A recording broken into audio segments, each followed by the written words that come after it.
paid me, not a dime. Like every time I would walk past them. My favorite swimmer without a dubious question. So I'm not really, so I used to be a competitive swimmer, so I'm like... There's an artist with over 13 million monthly listeners. He goes by the name BBNO Money. He seems like just another internet rapper making goofy music for Gen Z. But when you start looking closer at his behavior, a pattern emerges, and it's not a good one. Let's start with the most serious accusation, because this context matters when we get to everything else. According to someone who attended the same school as BBNOs, he has a history of racist behavior that predates his music career. Him and his group of friends was like 4 other guys, I'd say.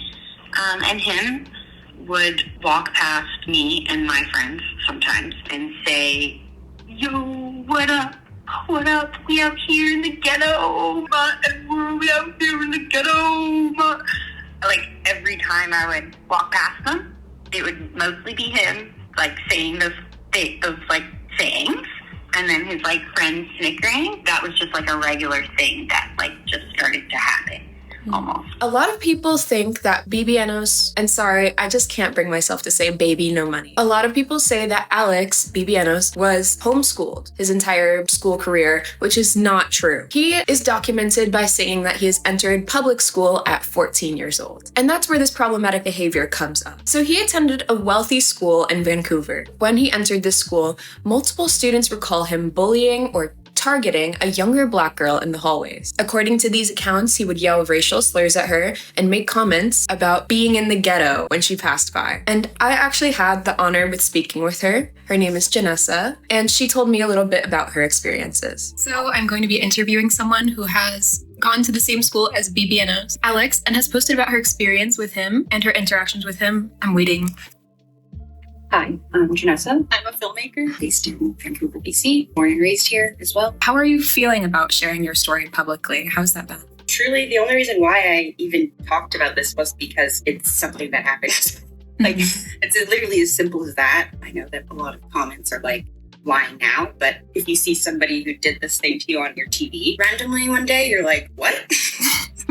It's not like I didn't also like obviously tell my friends and my family and people that were closest to me, like when these things were happening. Where I'm from too, Vancouver, so there's not a lot of Black people. Our population from like when I was a kid was 0.01%, Oh, wow. something like that. When it happened at the time, I didn't have context really to what was happening to me. I truly hope that people can change. I truly hope that this is a normalized behavior that kids will continue to do. Like, I hope things are better for young Black girls that have to go to that school. It's not canceling a celebrity or anything. It's just that you saw him came up just like on your screen and you just wanted to speak out about that. Exactly. I'm like, it's the only interesting thing that I say that came out of it. Really horrendous harassment from looks like his fans. I wonder about that. I personally believe in like acknowledgement in a way. A lot of people back in the day in that time were saying that word. It's not like he was like unique. It was the fact that like it was directed at me specifically, which felt like, okay, that's different. You're not just saying the word. You're saying it to a person that is Black. I don't really know what else to like have to prove to people. My dad used to drop me off at the back of the school because I had like such bad anxiety that built over the years of having this happen that I would have like specific ways I would walk to places where I wouldn't have to like be in the main crowd or to know that like him and his friends would be there. I was one of maybe 4 or 5 Black people out of the entire school, out of like thousands of kids. I went to McGee from grade 8 to 11 because I really hated the school. By grade 11, that I quit my dance program. I'm pretty sure Alex Gamuchin was there from the time that I was in grade 8 to when he graduated. He was in grade 10, so grade 11, grade 12, that's 2 years of that. And then I was free of it, but I also hated the school by that time and moved schools. On my channel especially, I'm a big critic of celebrity culture because it leads to this, where victims and everything are doubted just because of this other person's status, even though his fans don't know him personally and don't know his history. I think people are looking at this as if it's like modern times where they expect you to have recorded everything, to have taken photos, uploaded it. It's just... I have my iPod. I was like, this is what I have. In my work that I try to do, I do try to highlight the fact that people treat Black women in this society like garbage. unfortunately, it comes up in like not being able to believe that. It is so telling to have something like this happen and it almost just be like, I'm not making this up in my head. People refuse to believe Black women. Just because an attractive white man, they'd rather think that they wouldn't do something like that. Exactly. Or, It's not as if you're getting any positive press from it. You're only getting harassment. and I actually want to keep it up so that I know that I'm not going crazy. I don't know what people want. Like, it's just information. I'm doing this for myself. I'm doing this for my inner child. I'm doing this because my therapist said, if it helps you, then talk about it. I'm just advocating for that. We don't do that anymore. Yeah. It's just like, at the end of the day, it's like, I don't understand how people are arguing about the fact that I'm just saying, let's please not call people the N-word. I really do hope he's changed. All of these things with kids, but at the end of the day, I don't think Black kids, marginalized kids, should be used as collateral for other people to become better. That's exactly why I'm talking about it, though. Because it did happen so long ago, I didn't have the confidence in my voice, in my inner self to do that. All these years later, I am healing. I'm healed from this. I get to understand it, and being able to speak on it helps me. And it's just by chance that this guy happens to have a platform. He was acting in a group as well, correct? It was mostly his voice that I heard in my memory, but it happened so long ago. But yeah, it was his friends, and of course it was other people too. It's so anti-Black, and it's never respected Black people, but now you're profiting off of. I'll be talking a lot about that.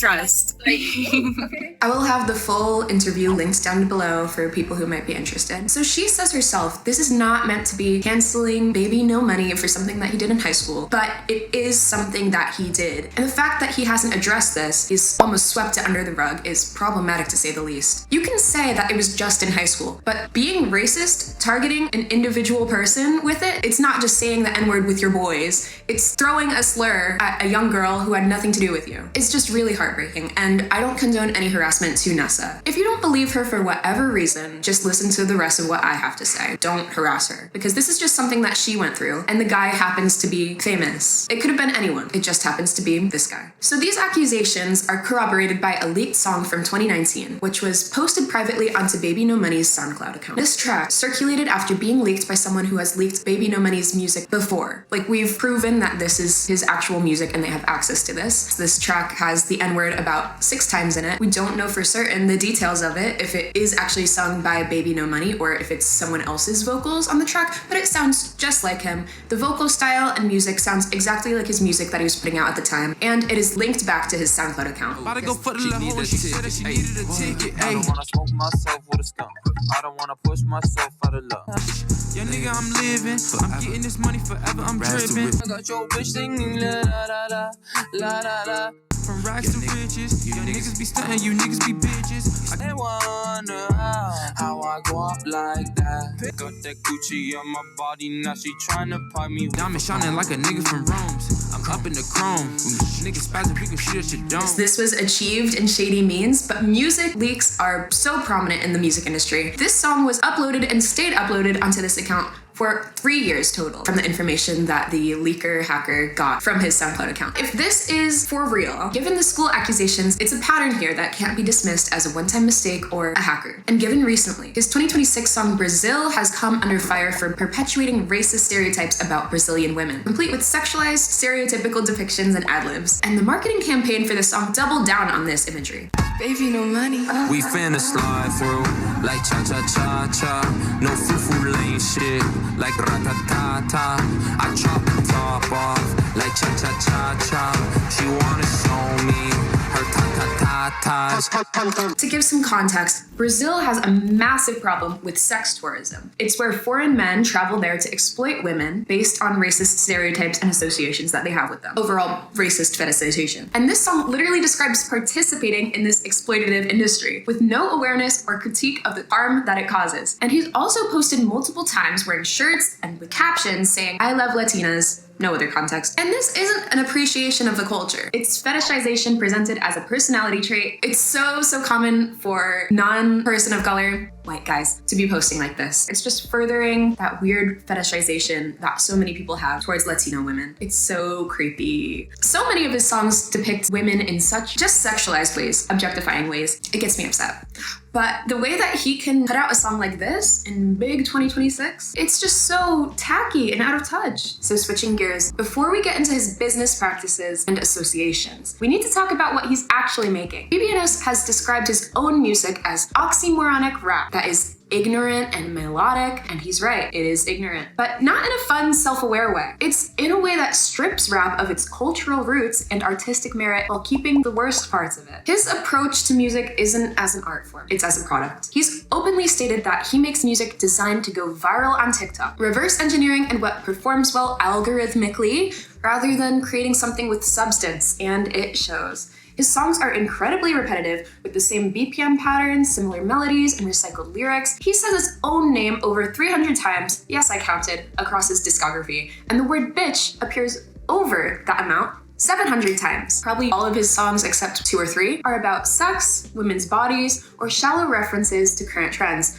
Most of the time, all 3 of them together. The lyrics are broken down very simplistically. They have a grade school level sentence structure. I'm not insulting his intelligence or anything by saying that. It's just actually how it is, and that's why songs are so widespread. It's all grade school level, except for crude words about women's bodies or sexual acts. There's no depth, no storytelling, and no artistry. I guess that doesn't go viral. It's just surface level references designed to get 15 seconds of virality on TikTok. You can make fun, silly music. Not everything needs to be deep, but when you're a white artist, taking a genre created by black artists, stripping it of all cultural significance and artistry, and keeping only the misogyny, marketing it to young adults and children, it's exploitation of a culture that you have no connection to for profit. Speaking of misogyny, let's talk about how BBNO talks about women. This isn't just in the music, it's in his commissioned content too. So many of the animations and videos that he pays artists to make feature him surrounded by hot girls who are drawn in sexualized ways. And when he commissions fan artists to animate these videos for his songs, he's having them create content that sexualizes women while his lyrics directly objectify them. And so many of these animators are minors. Yes, I'm going to touch on one of the things that people praise BBNOs for so much. BBNOs is praised for commissioning fan artists, and on the surface that seems great. You know, supporting young independent artists, giving them exposure and money. I thought he had no money, isn't that in his name? But let's look at how he actually operates. Many of the artists he commissions are minors, teenagers, and kids, and he contacts them directly, or directly through his team, making them feel special, that a big artist has reached out to them personally. Second, he lowballs them. He leverages his platform, promising exposure and repost as part of the compensation. Instead of paying the full rate, he asks for it to be cut down because of his status and audience. One artist was asked to work at 50% of their quoted rate because BB No Money would share their work on his social medias. And then after that half-off compensation, he decided not to share because the artist had not safe for work content on their page. Let that sink in. He negotiated a lower rate based on promising exposure as payment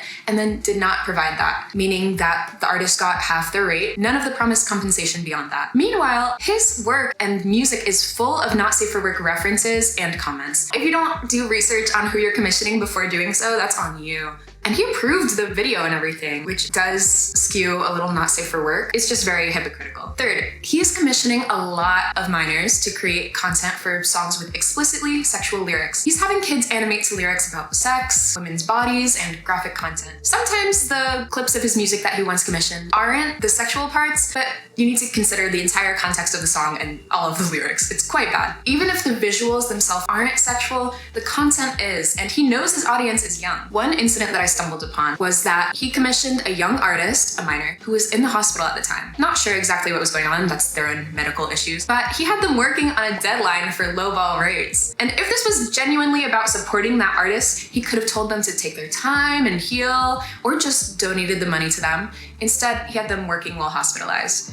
Not sure if he knew about that, but it just goes to show that that person didn't mind setting aside their health to do this because, oh, it's a big artist reaching out to me. It creates a power dynamic that is ripe for exploitation. Young artists feel pressured to accept this commission because a major creator reached out, and they feel like they can't even say no to lower rates because of the exposure, and maybe this is an idol of theirs, and they're being asked to animate to sexual lyrics and sometimes even create content with sexual themes. The cherry on top, it's minors doing this for an audience of other minors. Yes, there's adults in the mix, but BBNO knows his audience and he knows that so many of them are young. So Some of the content that BBNOs has commissioned and approved goes beyond just sexy characters and enters genuinely disturbing territory. There's one animated video that he paid for and reposted. Again, he approved the whole process, and it shows his cartoon character fully naked except for a strategically placed puppy. Gross. And the rest of the video shows his naked character interacting with this child, and it's framed as humor, maybe a little crude, presented as a joke,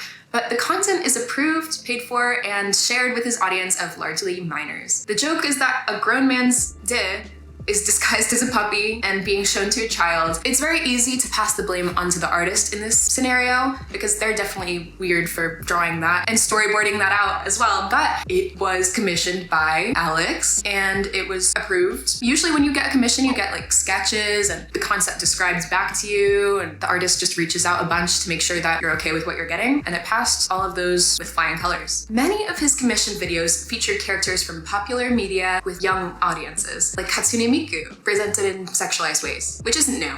Miku's age and whether she should be sexualized is debated so much in her fandom, but regardless, BBNOs knows his fans who love Miku are predominantly, most likely, very young, underage teenagers. And he's sexualizing a character beloved by children for an audience of children, and the character itself may as well be a child. In his commissioned content, women and girls are consistently being stared at inappropriately, especially by his character, positioned as sexual objects or depicted in suggestive scenarios. And this content is marketed towards teenagers and young adults, and oftentimes made by them. So here's where it gets a little bit more serious, because we're going to be talking about how he deals with his real life young fans face to face. These are actually stories being told by fans of his within like comment sections unrelated to him. So it's not them trying to get clout or cancel them. These are stories I've found about fans interacting with him. The fact that BBNOs is almost 30 and interacting with minors in these ways just crosses the fan artist line. Multiple accounts from fans describe concerning interactions with BBNOs at concerts and events. There was one story that circulated involving two 17-year-olds who tried to attend a BBNOs and Young Gravy concert,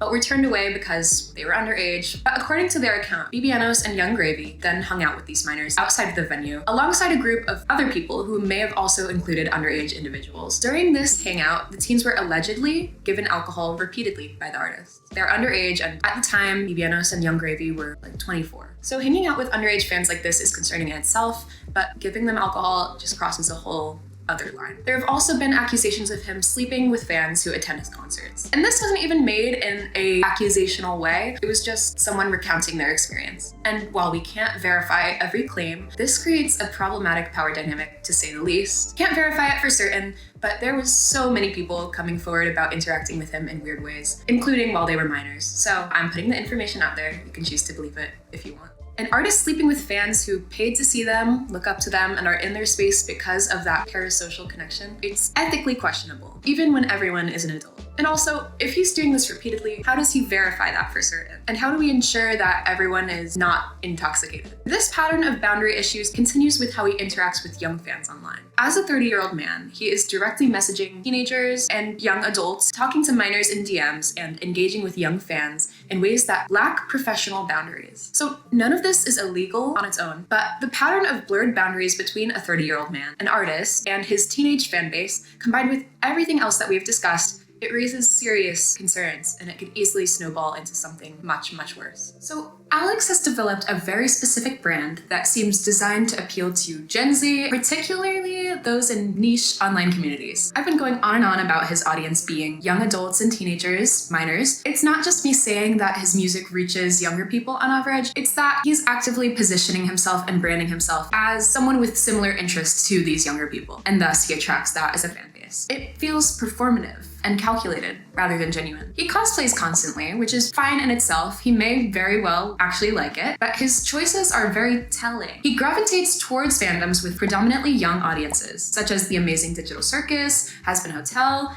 Hatsune Miku, not Vocaloid, just Hatsune Miku. This is more nitpicky, but his posing style is stuck in 2016.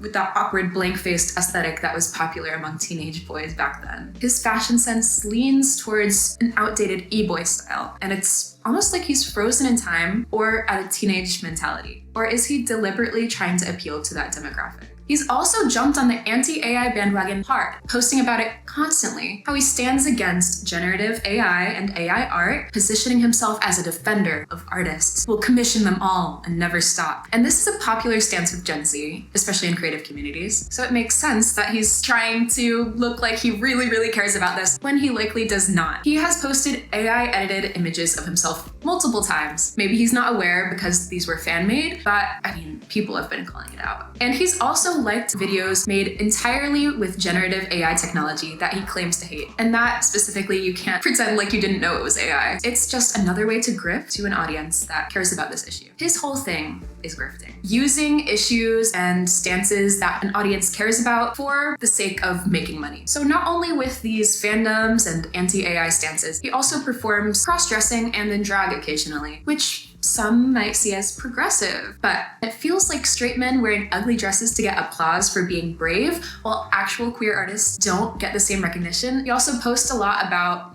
or at least he used to, I think he's moved from trans rights to the anti-AI thing, which is so interesting, but he used to post a lot about trans rights, which is great. But when it's something to promote your music, that is less great. Dressing up in these feminine outfits while making music that only sexualizes women, it's just not a good look. What's your sexuality? You straight? What's tea? Let's just get into it. So You're bi-curious a little bit? No, I'm not really. So I used to be a competitive swimmer, so I'm like really open. Okay. Like would you like ever hook up with a boy? Hook up with a dude? I don't know. I mean, I've always like genuinely really wanted to be pegged. I just haven't.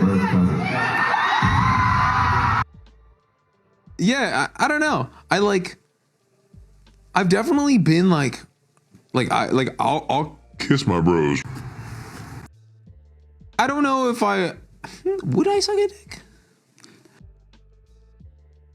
I don't know necessarily. Like, I haven't really been in a situation where we're like, oh, I find this, like, I can find men really attractive. I'm not like, oh, I'm like sexually attractive. Yeah. I just feel like, I don't know. And if it's not your thing, you ain't gotta force it. You know what I mean? No, yeah, totally. And everything about this public persona feels engineered to appeal to specific online demographics so that he can extract the engagement and streams from them and move on to the next trend. And it's interesting that he's cosplayed Miku and Pomni with a fake chest on and everything to these sexualized lyrics while cosplaying these fandoms with majority kids in it. Has Been Hotel also has so many minors within the fan base, but he actually has a deeper connection to the creator, and that is honestly not a good thing if you know her history. The people that BBNO Money chooses to associate with and collaborate with tells us a lot about his values. Let's start with his music video featuring Asmongold, Miskif, and Emiru. The video was filmed in 2023 and released later, with a bunch of different streamers being featured. This included prominently Asmongold and Miskif. Asmongold has since been fully exposed for being racist and having very far-right beliefs. His live streams and messages have shown extreme bigotry, and he's become one of the most prominent right-wing grifters in the streaming space. Some argue that the video was filmed before this became apparent, but Asmongold was already in right-wing circles in 2023, particularly during his coverage of the Johnny Depp and Amber Heard trial, which he used to engagement farm with misogyny and dismissal of domestic abuse. How I tried like that. Hello everybody, my name is BBNO Money. Welcome to the 2024 Streamer Awards. My favorite streamer without indubious question is fucking Asmongold, baby! Women can never be the enforcers of the law because men are bigger, stronger, faster. Every trans kid is actually a victim of a parent with a mental illness. Illiterate, un-American immigrant Somalians, this low-income, ignorant, delusional, brain-dead, and it is an inferior culture in all ways. Illiterate people that can't speak English. It absolutely is white people's land. We fought a war over it. Duh, it got conquered.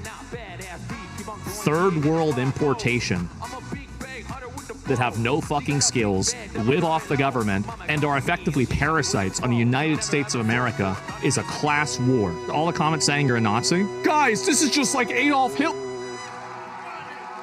The 2024 Streamer Awards invited BBNO Money to perform as a musical guest, but he said a couple words before singing. He called Asmongold his favorite streamer while on stage, and then took off his shirt to reveal Asmongold's face painted onto his chest. So this wasn't just collaboration, this was endorsement. And when the video was finally released, BBNO censored Asmongold and announced that ad revenue would go to the Palestinian Children's Relief Fund. It's interesting to note he didn't directly spell this out. Why have him in there in the first place? If BBNO is really such a big fan of Asmongold, did he really not know about the misogyny and racism beforehand? Why did he only care about the optics when it became a PR problem, when the rest of the world found out about this bigotry? Mizkif is another streamer prominently featured in the video, and Mizkif has a documented history of using racist and homophobic slurs. In 2025, Emiru, who was also in the video, came forward about Mizkif sexually, emotionally, and physically abusing her during their relationship, and then blackmailing her to be quiet. And he continues to harass her about this to this day. And this came out after the music video, right?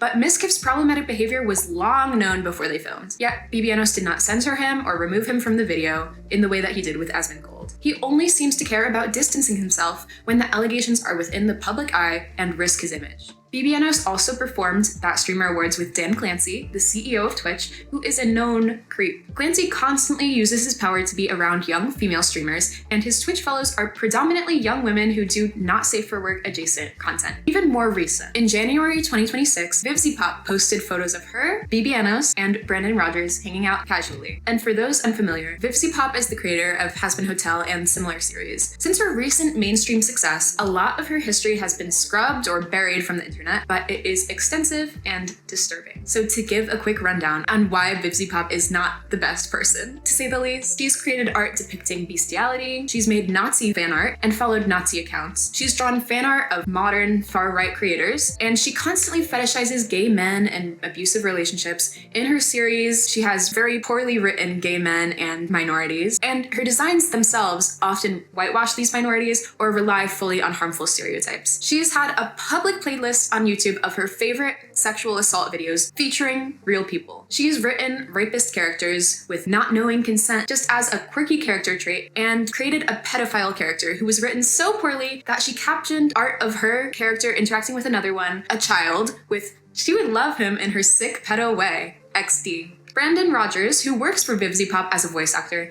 is frequently seen with BBNO. And he got famous off of making offensive humor sketches that were popular in early YouTube, some of which used the N-word before being edited out later on. The fact he included it in the first place is very telling. He's now a voice actor, right? But that history was there. These tellingly aren't just casual acquaintances or people that BBNO has worked with for music collaboration. He constantly hangs out and makes content with these people. He's recently had Brandon Rogers on stage with him. He publicly supports these people. When someone surrounds themselves with this many people who have histories of racism, misogyny, abuse, predatory behavior, and overall bigotry, it says something about what they're willing to tolerate or endorse. Alex BBNO Money has an unusually high number of collaborations for an artist at his level. And at first glance, this could be seen as just working with other creators and having fun, but he's been called out by multiple podcasts, influencers, and celebrities for spamming their DMs and emails trying to get on their shows or work together. He is described as desperate for any attention, trying to constantly attach himself to people with larger audiences to siphon some of their fans. This isn't networking, it is clout chasing. He's trying to use anyone with more reach than him to boost his own career, regardless of their values, history, or whether the collaboration even makes sense. Combined with the problematic people he is associated with his grifting to different demographics, his algorithmic optimized music, and performative activism, a picture emerges of someone who views everything as transactional. Every single collaboration, every stance, every piece of content is perfectly calculated for maximum engagement and growth. This video is not about canceling someone for a single mistake or old tweets. It is a documented pattern of behavior that spans years and years and affects vulnerable people. It's a history of racist harassment swept under the rug by the same person who wants to profit off of minority groups. If you're a fan of his music, that's your choice, but you should know who you are supporting and their history. You should know about the allegations from his school days, the leaked music with slurs, the exploitation of young artists and audiences, and the concerning content. the problematic associations. And if you're an artist, especially a young artist, be very careful about working with him and people similar. Please understand that exposure isn't payment and know your worth. Don't let anyone pressure you into taking less. Thank you guys for watching. Let me know your thoughts in the comments. If you have any experiences with the artist specifically, just take the information as you will, because I'm not going to shy away from talking about different people just because they have an audience of unwavering support.